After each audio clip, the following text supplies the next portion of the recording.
Well, congratulations. You finally got a prescription for one of the most popular, most recent drugs, Mounjaro or Ozempic, that have been now approved for both diabetes and weight loss.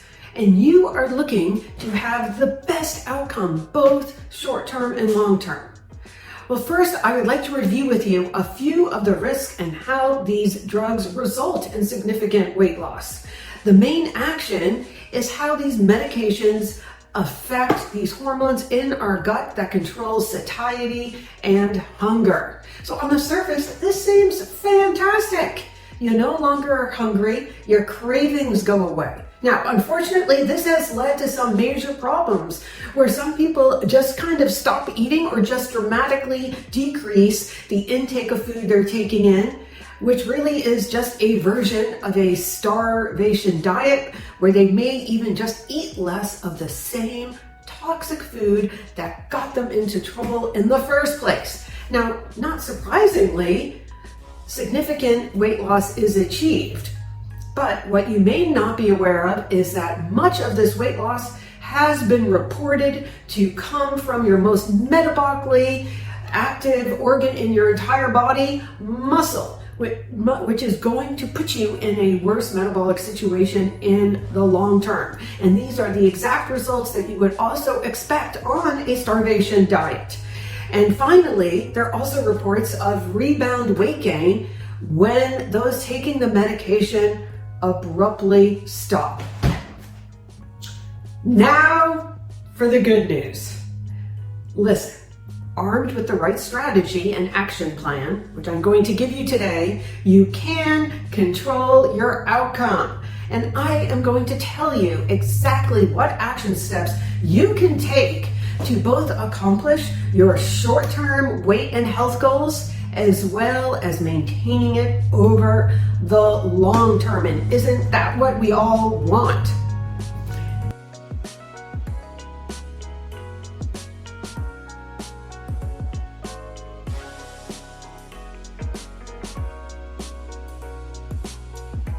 Hi, I'm Bonnie London, and after discovering the solutions to my own weight and health struggles, it is my personal mission to provide you with simple, easy to implement strategies to maintain your preferred weight and best health so you can have the best quality of life you deserve. Now, let's dive into this. Number one, get your body composition tested. The first thing I do with any patient is measure their body composition. I have a machine in my office, but there certainly are many at-home devices so that we can know what muscle you have to start with, what fat you have, and a lot of these devices also indicate other parameters such as mine that shows where you store fluids and toxins that can also be very beneficial. There also are some full DEXA scans that even give you more information about where your muscle is and where your fat is, because we cannot improve or know what's going on unless you don't measure it. So to me, this would be the first thing I would do if I were going on this medication. Number two, eat clean. And what do I mean by this? Listen, this is the perfect opportunity when you are in much better control over your appetite and cravings to really think about focusing on the whole foods from high quality protein, of course a cornucopia of vegetables, healthy fats such as avocado, nuts, seeds, and it is the opportunity to be able to retrain your taste buds as well as your body. And you also have to imagine when you do not have an appetite and you're eating less calories, you want to make every calorie count. So that means you really want to try to eliminate those calories that are devoid of nutrients. Number three, get enough protein. If we want to maintain our lean body mass, one of the main things that we're going to want to do is make sure we get protein. So even if your calories are dramatically decreased, it still is possible to hit the protein mark. And what is suggested about 1.6 grams per kilogram body weight. And how you get your kilograms is taking your weight in pounds, dividing it by 2.2. Of course, this is a range, but there is also, a benefit to distributing it. So that first meal of the day, you want somewhere between 30 to 50 grams of protein, and then spreading out also the other amount of protein, and maybe 3 meals, and in some cases maybe even 4, just to get in that protein. Now, if you think you don't have the appetite to get in, a 6-ounce piece of meat or 6 eggs, my suggestion is twofold. Number one, you could add a smoothie, which it is very easy to get in the protein, or even egg whites I use with some patients because it's not as filling and it still will help you meet those protein parameters.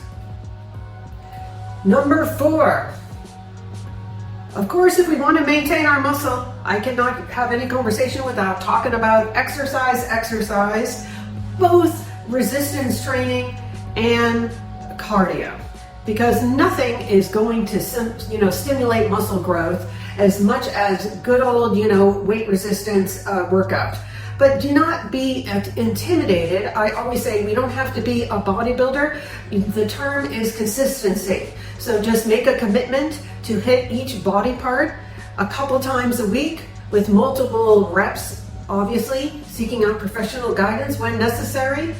But the idea is we are trying to have micro injuries in our muscles. So we don't want to injure ourselves, but we do want to stress the muscles a little bit so that it responds by getting stronger and at least maintaining the muscle as you're losing weight, and even possibly gaining muscle.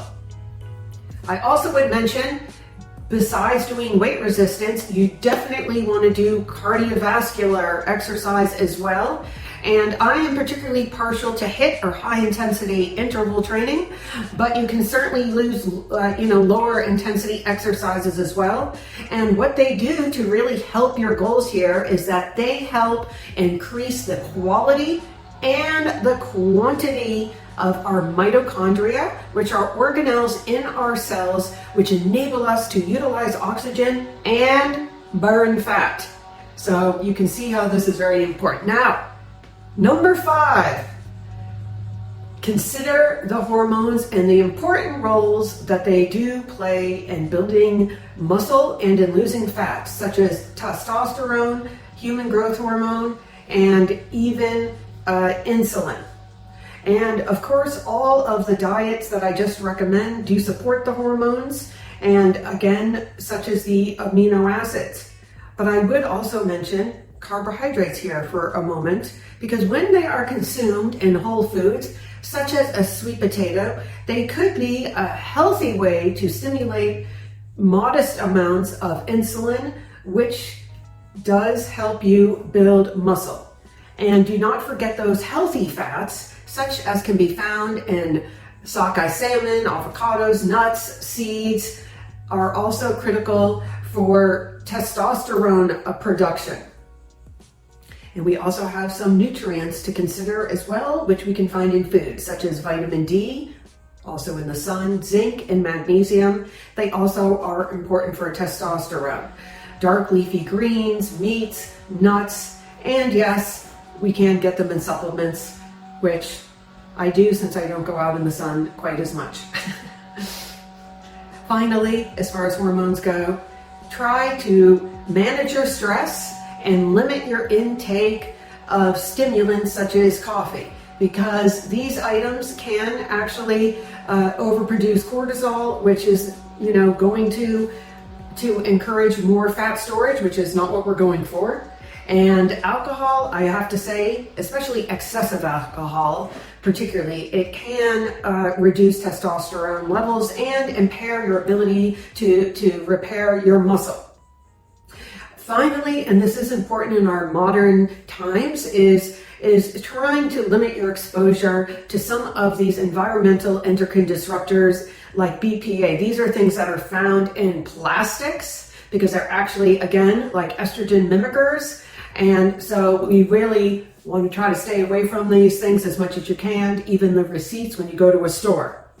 And then I can't get away with not talking about number 6, which is sleeping. Kind of fantastic because sleep plays a pivotal role in muscle growth. Basically, when you are at the gym, as I'm mentioning, you are making microscopic tears. But when you sleep, this is when we're building muscle, and this is also when we are losing fat. So make sleep a priority. Number 7, and perhaps the most important strategy for maintaining your optimum result with taking these medications is to not abruptly stop. It is possible, according to the experts, to get off of these medications if you and your practitioner decide that is appropriate at some point. However, the way you get off of it is very slowly to titrate it down, 6 months, even a year. Now, unfortunately, as a result of the major popularity, the expense, insurance, some patients have been forced to stop because either they couldn't get the medication or that some reason their coverage stopped. So I strongly encourage you to discuss with your doctor these issues and see how you could prevent this from happening to you. Now, in summary, listen, taking these medications can be of great assistance and an opportunity to adopt the essential diet and lifestyle changes that we should be doing anyways. If you have found this information helpful, I would love to hear how you're going to use these suggestions in the comments below. And if you would like to hear what a personalized plan looks for you, I would love to hear from you. And there is a link to book a no-cost call. And finally, please subscribe, like, and share with your friends this important information. Thank you. I'll see you in the next video.